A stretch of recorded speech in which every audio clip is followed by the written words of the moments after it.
Okay mga guys, to nandito na naman tayo mga kamaster. So may babahagi tayo mga konting kaalaman sa mga baguhan nating technician ha.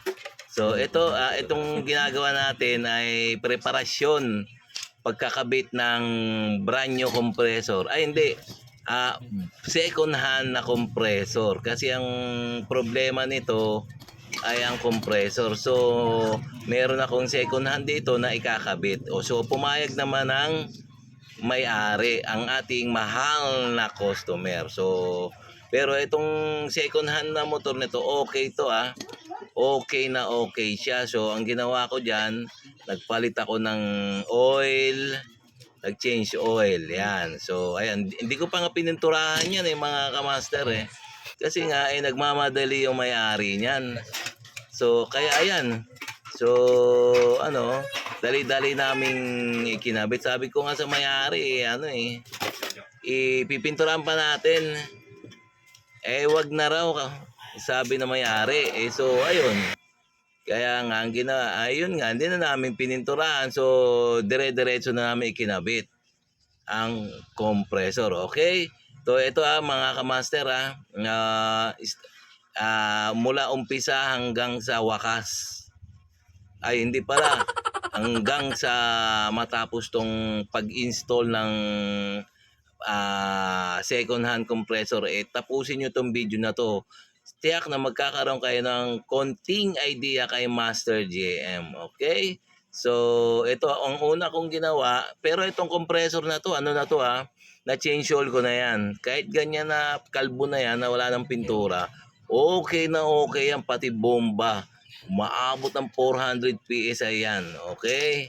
So, stock ko yan sa aking shop.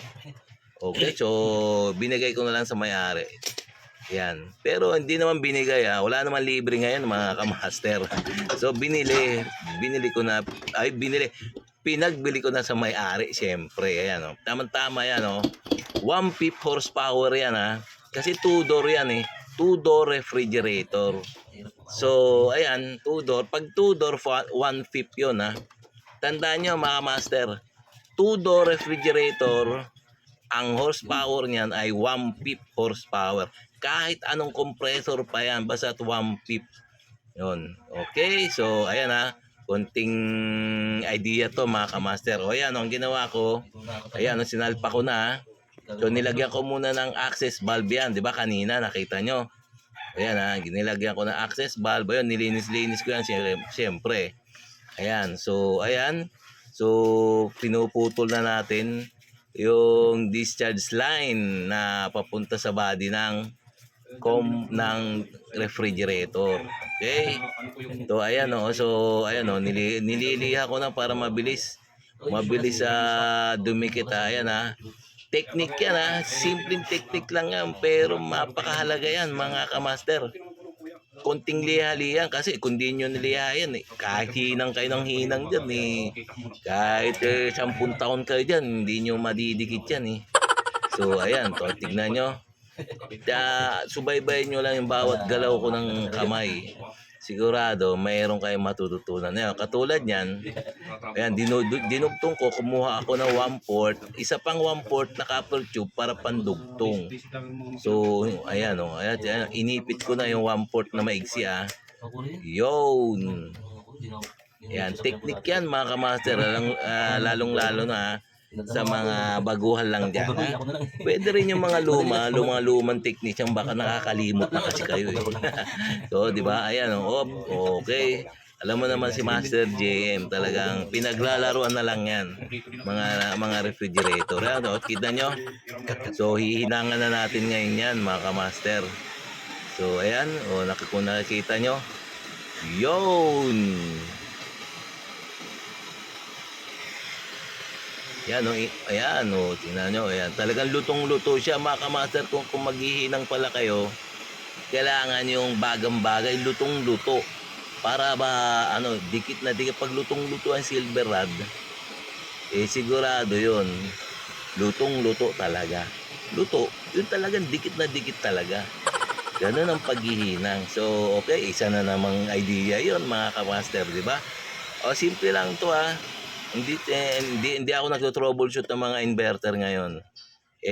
Ang inverter isa ring ano rin yan, laruan ko na din yan mga inverter. Ito, simpleng refrigerator lang to pagkabit ng surplus na compressor. Okay? So ayan, kung papansin niyo yung ginagawa ko, ayan filter dryer ayan, ayan.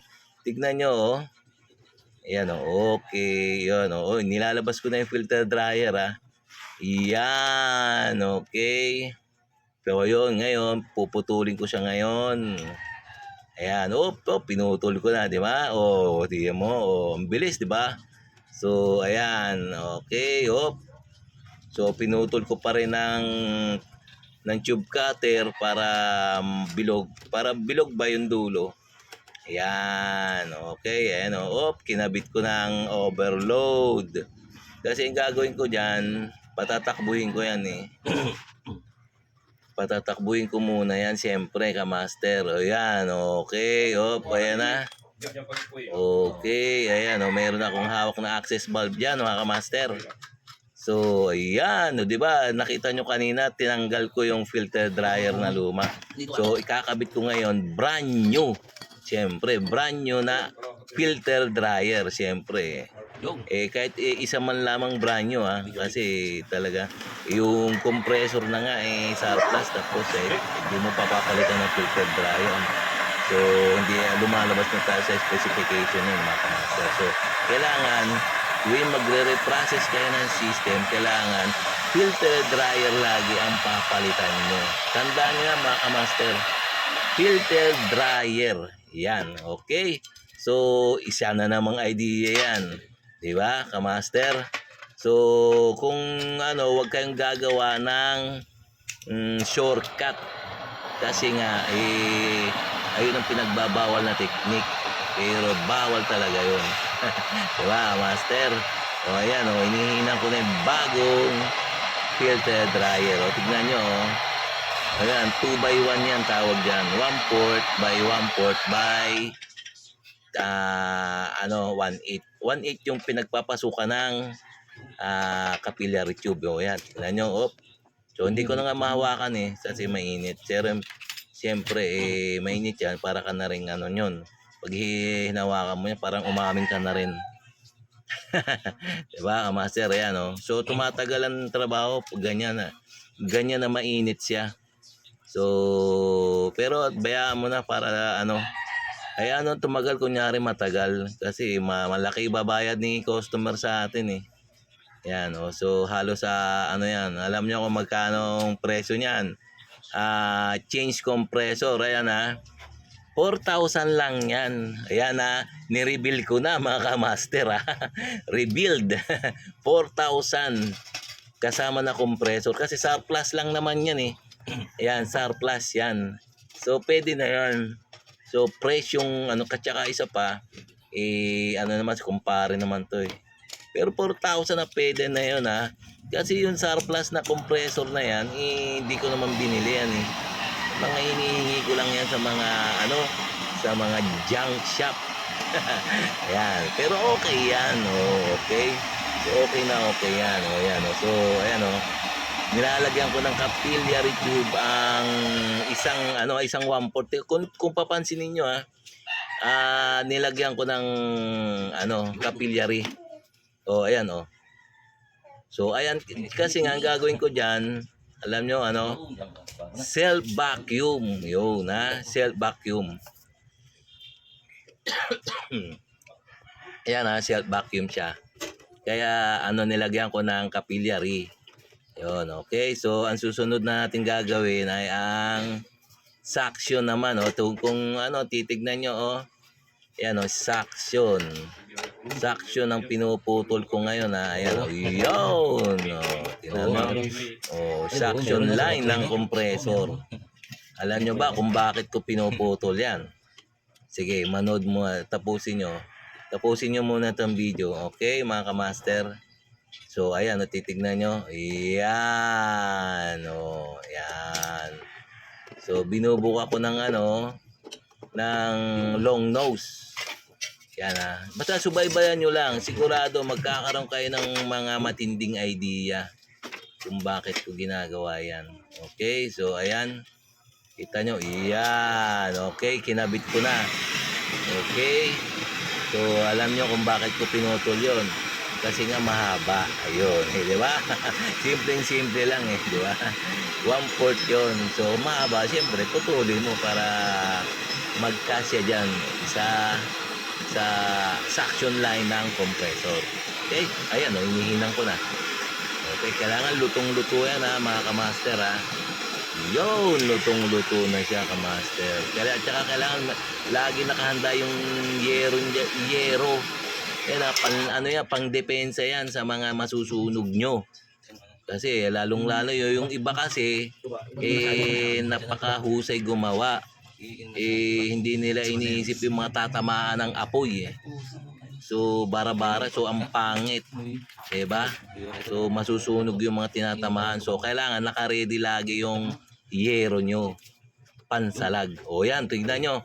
Kung makikita nyo ito, pansinin nyo yung ginagawa ko Yung capillary tube na papunta sa evaporator Ayan, yan Yun, papasukan ko ng napapasok-pasok pa nga ako sakit. So ayan, papasukan ko ng flow. Okay, tinakpan ko yung suction pero umaandar yan Pinaksak ko na yan pinasaksak ko na sa aking kasama. Sa aking cameraman. Yung cordon. Umaandar yung compressor na yan O kita nyo, Tapos tinakpan ko yung access valve doon. Pinapahigop ko sa capillary ang flow para malaman ko kung kung barado. Ngayon, ang lakas humigop. Parang lasinggero. Ayan ang bilis ibig sabihin yan, hindi barado ang capillary tube niya. Okay, isa na naman technique yan mga kamaster Lalong-lalong sa mga baguhan uli Sa mga baguhan to, hindi ko pwede rin sa mga lumang techniques para naman naman kayo, mamulat na uli kayo. So ayan pagkatapos kong napasukan ng flow, napahigop sa capillary sisilyado ko na ipapasok ko na yung capillary tube sa filter dryer. Ayan kung titignan nyo, ayan yun, hinihinan ko na yung filter dryer at ang capillary. Yan, sinisilyado ko na mga kamaster. Okay, ayan yan. Okay, ayan na mga mas. Napapasok-pasok pa nga ako dyan Grabe So, talagang, kaya nga kapal na ng kamay ko, ng mga daliri ko sa kakapasok. Pero ganun talaga. Ganun talaga buhay technician, di ba? So basta panoorin nyo hanggang matapos. Okay, simpleng banat lang to, simpleng reprocess, simpleng change sa compressor lang to. Pero marami kayong matututunan kay Master J. Okay? Kasi ito yung mga laruan ko na lang to no? Okay? O ayan okay, ayan, hinihinang ko na. Okay, ayan na. So ayun na naman, siyempre the same as usual, siyempre hihinangan ng todo, lulutuin ng gusto ang capillary tube. Lulutuin ang filter. Parehas lulutuin mo sila, pati silver rod. Yan yun. Okay, pasok na. Ayan na. So, okay na, ayan Yun. Okay na siya. So, ang gagawin natin nga, ayan, okay na Okay, so yun, alam nyo kung bakit ko pinapainitan ng ang capillary, yung capillary tube. Alam nyo ba kung bakit, anong purpose ko? Okay, manood kayo. Ayan, manood kayo mga kamaster. Okay, yan mainit na naman. So, wala, pasensya na doon sa cameraman ko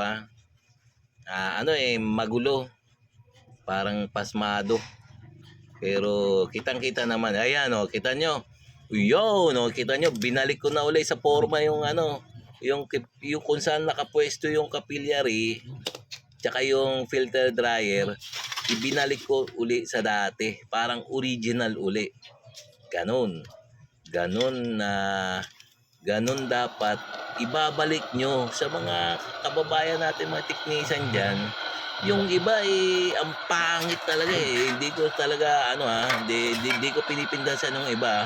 Ang pangit nila maglagay ng ng mga filter dryer. Ang pangit nila mag-modified Hindi nila binabalik sa original. Ang nakikita ko sa iba, yung filter dryer kung saan nakapwesto, meron sa likod, meron nakatiwangwang, meron kung saan nakabalagbag. So napakapangit talaga na ganung practices, mga kamaster, di ba? So dapat kung ano nakita nyo diyan, di ba, nagpapalit kayo ng filter, kung saan nakapwesto, doon nyo rin ipupwesto. Yun, ganun yun. Common sense lang yun, mga kamaster. Ganun lang. So ayan babalik nyo rin para magmukhang original naman. Diba? Ayan hininang ko na. So ganun lang yun, mga kamaster. So masaktan man yung iba na ang pangit gumawa. Yung filter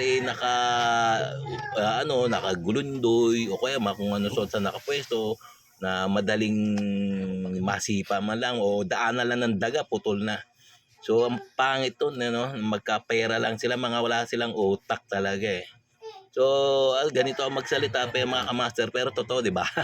Kailangan ang gawa natin yung professional ba, para makita na mayari na sulit yung babayad nila, no? Di ba? Ganun lang yun, mga kamaster. So ayan sa ngayon binabacuum ko na ngayon nilagyan ko na ng gauge. Ayan tinutukan ko na ng clamp ammeter kasi nga pinapaandar ko na ngayon. So magba-vacuum tayo, self vacuum ang tawag diyan, mga kamaster. Self vacuum. Okay, ayan na So okay, so kung makikita nyo, sundan nyo lang to. At marami kayong yan Ayun pa yung ginawa ko. Pinakinggan ko talaga kung umaandar. Kasi ang gandang tunog ng compressor Kahit surplus yan, ang tahimik niya. Tahimik na malakas pa bumomba. So kaya na naman, flow. Yan another technique na naman, kamaster. Diba? Pangalawang tingnan nyo naman naka-vacuum siya, umaandar ng compressor. Okay. So naka-vacuum siya ng mga matagal ko nang bina-vacuum yan, mga 30 minutes na. So ayan So maglalagay ulit tayo ng flow. So bago natin pasukan ng refrigerant ay maglalagay tayo ng flow. Okay, mga kamaster, ayan So ayan, lumayo-layo na yung cameraman sa akin. Ano raw? Ayan hinahawak-hawak ko. Sa ngayon inaano ko pa yan. Kasalukuyang bina-vacuum, self-vacuum. Kahit self-vacuum lang yan, patagalin nyo naman para matanggal yung mga masasamang hangin ba. Yung mga kumbaga makabag, tinatawag tong kabag tapos na So naglagay uli ako ng flow. Tignan nyo, nilalagay ko sa gauge. Ayan Yun, okay, mga kamaster. Another idea na naman to, mga kamaster, lalong-lalo sa mga baguhan sa mga inuulit ko sa mga kamaster natin baguhan na gustong matuto sa paggawa ng refrigeration and air condition. Yan, nilagay ko uli yung yung yung flow sa gauge. So tinakot, nilagay ko yung hose. Yan yun ay lalagyan nyo ng flow doon sa gitna doon sa charging mismo. So ngayon nilagay ko na ngayon sa tangke ng refrigerant. Okay, 134A to refrigerant 134A kasi luma na to Okay, ngayon yan so nakikita nyo kulay pula. Pinasukan ko na ngayon, binuksan ko yung suction, di ba? Pasok na, di ba? Pasok yan doon sa loob ng system, umaandar yan Maandar yung compressor na yan Ayan yun. Pinapasok-pasukan ko ng refrigerant. Ayun kita nyo ayun, hinahawak-hawak ako sumalapit sa sa clamp ammeter. Doon lumalabas yung bad air. Tinatawag na kabag doon sa capillary. Okay, another technique na naman yon, another technique, another idea na naman yon, kamaster, di ba? Okay, kamaster, ayan ayan. Pinipitik-pitik ko lang pagkarga ng refrigerant ha. Huwag niyong bibiglain kasi ano yan eh. Parang tao rin yan eh. Masasaktan. Masasaktan pag binigla mo. Kailan dahan-dahan lang yan. Okay mga kamaster. Bibiro tayo rito pero totoo yun mga kamaster. Dahan-dahan lang para hindi mabigla ang compressor. Okay. So para hindi madagdagan ang ating problema. So dahan-dahan lang, huwag kayong magmamadali mga kamaster. Huwag kayong magbukang pera. Okay. Obserbahan nyo na maigi kung maaari. Okay, ayan na oh. Kailangan meron din kayong industrial thermostat. Okay, ayan oh. Tinitignan ko, sinusukatan ko ng temperature bawat tubo para malalaman ko ang mga parameter reading niya. Okay, okay na. Maganda. Ang compressor niya, nasa 100 plus degrees Fahrenheit. So maganda, pati ang condenser, kasi ang condenser niyan doon na nakapalibot na sa body niya, yun tinutukan ko na, ang ganda rin. So maganda lahat ang parameter reading niya. Yan, hinahawak-hawakan ko pa yung suction. Ayan, okay. Patuloy ko pa rin kinakargahan ha. Patuloy ko pa rin kinakargahan yan para hanggang sa mapuno na siya. Okay, ang karga niya pa lang 15 PSI yan ha. 15 PSI yun ayan 15 PSI ang karga niya. Kasi bababa pa yan. Alam nyo kung bakit 15 PSI. Bumababa pa yan once na malamig na buong refrigerator. Bababa yan ng 10, 8, ganyan. Okay? So, ang karga dyan ay 15 PSI. So, sa mga baguhan yun 15 PSI So, kasi mainit yan loob eh. Yan, okay? So, ayan na. Yun, pero ano pa yan, yung capillary tube na doon, yung capillary tube na nasa tabi ng, na nakakabit sa filter dryer, naka-open pa yun talagang habang tumatakbo yung compressor maandar, naka-open pa rin yung capillary na yan, yung tabi ng ng compressor ay ng clamp meter. Patuloy pa rin lumalabas, inilalabas niya yung mga bad air o yung mga kabag. Yung mga kabag na yun talagang masama sa system yun. Talagang babakyat ka doon. Nako, grabe. Tsaka sa ulo pag bumakyat dahil sa kabag na yan. So, kailangan palalaman nyo kung wala ng kabag yan. Yung lumalabas sa capillary is puti na. Hindi na hangin. Ayan, another technique na naman to mga kamaster Yung sa capillary, habang umaandar yan, di ba? Pag hanggat wala pang lumalabas na refrigerant o puro hangin ang lumalabas, alam nyo naman hangin wala kang nakikita, di ba? Gano'n lang ang ihip. So may mga kabag pa yon. Pero pag nakita nyo na may lumabas na prion na talaga, yung liquid, parang dry ice, doon sa capillary tube, sa may filter dryer, yun, wala nang kabag yun, sigurado yun. Okay mga kamaster, so another technique, another idea yon mga kamaster ayun ang mga matinikang galawan ni Master JMO. Ngayon nakita ko ng wala nang kabag yun meron akong pinch of plier yun sinisilyado ko na yan yan tatlong piga yan mga kamaster, tatlong piga yan. So ngayon wala nang kawalayan, kaya kailangan mga kamaster meron kayong gamit yan pinch of plier yan. So sa mga dyan sa mga baguhan nating technician o kaya sa mga lumang technician na naman, kailangan please kailangan meron kayong kompletong gamit, di ba? Para mas maganda at walang backjab ang ginagawa natin, para professional ba tayong tignan. Ganon yon mga kamaster. Ayan so yun tignan nyo yan, isa pa yun, yung bote ng ng flow nilagyan ko ng tubig. Yan, oh, para makita ko kasi ano yan, yun ayan oh. Yung dulo ng capillary tube, tumatakbo yan ha, yung compressor na yan ha. Para makita ko kung may leak. O, kita nyo. O, yan ha. Yun, medyo wala na.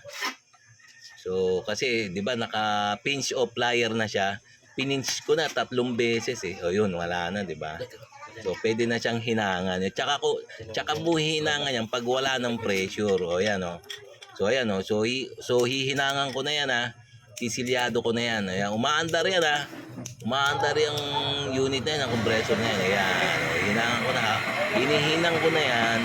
O hihinangan ko na yan habang umaandar. Ayan, okay. So, ayan na. So, hihinangan ko na siya para talagang ano na, silyado na ang system at para mag-obserba na lang tayo. Obserba. Pagkatapos niyan, siyempre, nasilyaduhan na lahat. Siyempre, ano na natin yan, siyempre. Ano na natin yan. Kumbaga, obserbahan na papaandarin na dyan. Kasi malamang magpapakain na yung magpapa-snack na yung may-ari. Nandyan yan yung may-ari, nanonood din yung sa amin, nandyan sa likod. Oo, panay ang tanong nga eh. Pero di niya naman alam. kaya nga eh, mga parang tanong ng tanong pero sinasagot ko pero hindi niya rin alam. Malay naman kasi niya dyan sa refrigeration air conditioning. Basta nanonood lang siya. Nandyan lang siya sa likod ng camera. Yan, tatanong-tanong, ganon. So, hayaan nyo lang yung mga may-ari. Mabait naman. O, yan o, ako na, silyado na. So, ayan o, yun, inano ko na. Okay, o. Pinlasta ko na dun sa likod para hindi na istorbo. Yan, okay. So, ayan na. Yun, ayan na. So, okay na siya. Okay na. Wow, okay na. Okay. Ayan, tinatakpan ko na yung electrical terminal ng compressor ha. So, ibig sabihin yan, habang umaandar yan ha. Kaya mga kamaster, mag-practice kayo ng maglagay ng mga takip na ganyan nang umaandar siya. Na hindi na kailangan patay. Tsaka isa pa, hindi naman nakakatakot yan. Tingnan niyo naman hindi mo na mahawakan yung kuryente. Tsaka naka-plastic yan yung takip niya. Pinatakip ng terminal ng compressor. Matagal ko nang ginagawa yan mga kamaster. Hindi naman ako kuryente. Di ba? Basta alam niyo yung ginagawa niyo. Basta alam niyo yung ginagawa niyo hindi kayo makukuryente. Ganun yun. Okay? Ayan na. So, okay na. Umaandar ng surplus na compressor. Kung nakikita nyo lang yung may-ari dyan sa likod, tuwan-tuwa na. Nagbubulungan yung mag-asawa dyan na wow, ayos na. Kaya tuwan-tuwa Kaya tuwan-tuwa na may-ari. Nakamura sila sa 4,000, 4,000 change compressor. Tingnan mo. 4,000 lang yan kasama compressor. Kalugar din namin yan. Kaya hindi talo yan Okay, so ayan na. Nilalagyan ko na ng clip yung compressor. Okay.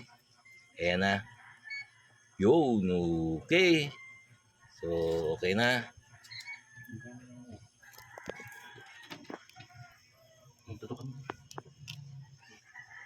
Tututukan ko ulit ng clamp meter. Okay.